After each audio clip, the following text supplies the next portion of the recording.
केजरीवाल की गिरफ्तारी को लेकर आम आदमी पार्टी लगातार बीजेपी पर हमले कर रही है। ईडी सूत्रों की ओर से केजरीवाल के फोन और लेटर जारी करने वाली खबर पर दिल्ली सरकार के मंत्री आतिशी ने बीजेपी पर निशाना साधा। उन्होंने कहा कि ईडी एक स्वतंत्र जांच एजेंसी है। अगर ईडी को कुछ कहना है तो वो चार्जशीट फाइल करें, जज के सामने जाकर कहें। ईडी के पीछे छुपकर बीजेपी राजनीतिक लड़ाई लड़ रही है। ईडी के अधिकारी संविधान की हत्या ना करें, बीजेपी के संगठन की तरह काम करना बंद करे ईडी।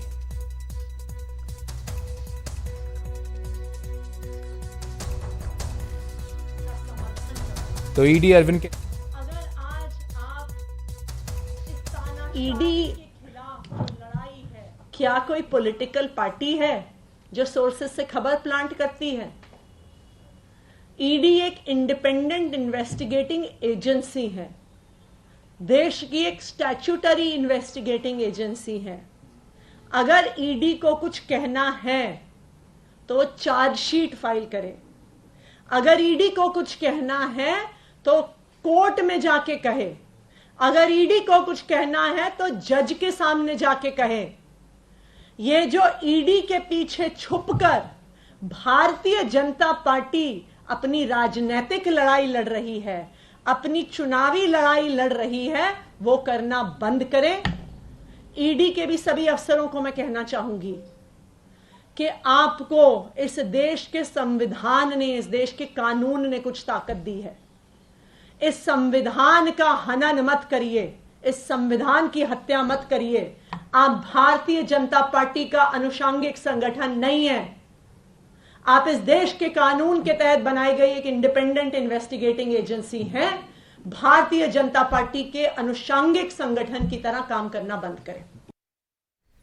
तो आतिशी को आप देख रहे थे, जो कि ईडी के हवाले से जो खबर आई थी सूत्रों के हवाले से अरविंद केजरीवाल के फ़ोन को लेकर, उसको लेकर निशाना साध रही थी ईडी पर और बीजेपी पर। तो ईडी जो है इस मामले में पूछताछ कर रही है अरविंद केजरीवाल से, और आम आदमी पार्टी लगातार अब जो है वो गिरफ्तारी का भी विरोध कर रही है अरविंद केजरीवाल के। पूरे मामले को लेकर भी जो है अपनी नाराज़गी जाहिर कर रही है। शरद हमारे साथ, हमारे सहयोगी जुड़ गए हैं।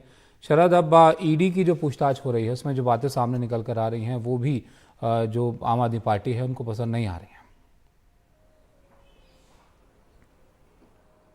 देखिए, बज़ाहिर तौर पर पसंद वैसे भी नहीं आएगी, क्योंकि उसके सबसे बड़े नेता को ईडी ने अरेस्ट किया हुआ है और उनके बारे में जो बात निकल के आई ईडी सोर्स के हवाले से, वो कुछ ऐसी है कि वो अरविंद केजरीवाल का जो केस है वो कमज़ोर करती है। तो इसीलिए आम आदमी पार्टी इसका एक पुरजोर विरोध कर रही है और सवाल उठा रही है कि जिस तरह से पॉलिटिकल पार्टी में खबर चलती हैं सोर्सेज के जरिए, ईडी उस तरह से काम क्यों कर रही है। हालांकि ये बात सही है कि रिपोर्टर्स कोशिश करते हैं, मीडिया कोशिश करेगा कि सोर्सेज के हवाले से, चाहे वो ईडी हो, चाहे वो कोई पॉलिटिकल पार्टी हो, चाहे कोई कंपनी हो, हर जगह कोशिश यही होती है कि अगर ऑन रिकॉर्ड कुछ नहीं आ रहा है, तो अगर कुछ ऑफ रिकॉर्ड भी आ रहा है और सोर्सेज से आ रहा है, तो वो चलाने की बिल्कुल जो है रिपोर्टर की आज़ादी होती है, मीडिया को आज़ादी है। लेकिन जब कोई केस चल रहा होता है तो उसमें अगर इस तरह की कोई बात आती है तो फिर जो पक्ष प्रभावित हो रहा होता है वो इस पे जरूर आपत्ति दर्ज करता है। अगर आम आदमी पार्टी की तरफ से या दिल्ली सरकार की तरफ से कुछ आ रहा होता तो संभव है कि ईडी इस पर जो है अपना कुछ रिएक्शन देती। जैसे कि हमने ये देखा कि अरविंद केजरीवाल की तरफ से चिट्ठी आई, आदेश जारी किया उन्होंने आतिशी को, तो इसके ऊपर ईडी सोर्स ने जो है रिएक्ट किया कि इस तरह से उनके पास कोई कंप्यूटर नहीं है, वो कैसे आदेश जारी कर सकते हैं, इसकी हम जांच करवा रहे हैं। तो ये सब चलता रहता है, लेकिन अल्टीमेटली ये कोर्ट को देखना होता है, क्योंकि कई बार कोर्ट इस बात से भी नाराज हो जाता है कि आप कोर्ट के अंदर बात कर रहे हैं, आप इन्वेस्टिगेशन कर रहे हैं, लेकिन इसके बाहर बहुत कुछ हो रहा होता है, उसके ऊपर कई बार कोर्ट संज्ञान लेता भी है, नहीं लेता।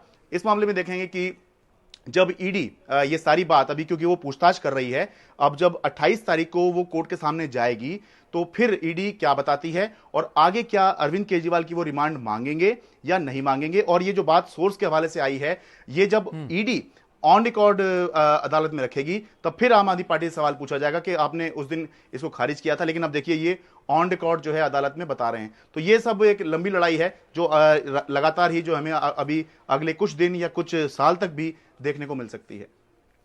बहुत शुक्रिया शरद आपका सब जानकारी के लिए। तो आम आदमी पार्टी नाराज़ है इस बात से कि वहाँ सूत्रों के हवाले से खबर जो है वो क्यों निकल कर बाहर आ रही है, और इसको लेकर ईडी पर भी उन्होंने जो है वो निशाना साधा है।